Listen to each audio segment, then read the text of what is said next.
Bonsoir, la question fait débat depuis longtemps sans qu'aucune réponse formelle puisse être apportée. Il n'empêche, cette étude laisse perplexe.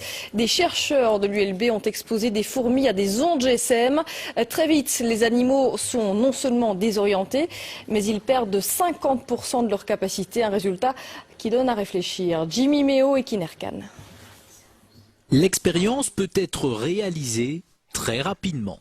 Poser un téléphone portable au milieu d'une société de fourmis et déjà instantanément, les premiers effets sont visibles. Vous voyez que celle-ci n'a plus sa locomotion normale. C'est plus faire aller ses pattes, c'est parce qu'elle a été trop longtemps près des ondes. Ça, c'est une ataxie musculaire. Le premier système touché est le système nerveux. Mais le système nerveux, il dirige tout. Il dirige la locomotion, il dirige la perception des signaux émis par les autres, il dirige le comportement, etc. Donc tout est affecté.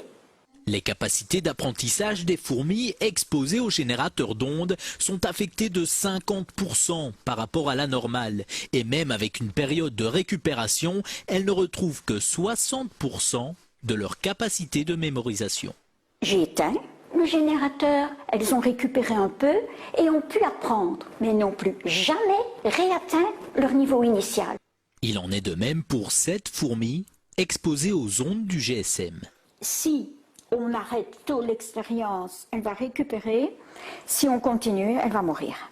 Les dangers pour l'homme sont aussi à prendre au sérieux. Par exemple, l'oreille à laquelle on colle notre téléphone est très sensible. Imaginez les structures que nous avons dans l'oreille. Nous avons des cellules ciliées dans l'oreille. Déjà dans l'oreille moyenne, la trompe d'Eustache, mais après pour l'équilibre, pour le son, ce sont des cellules terriblement fragiles.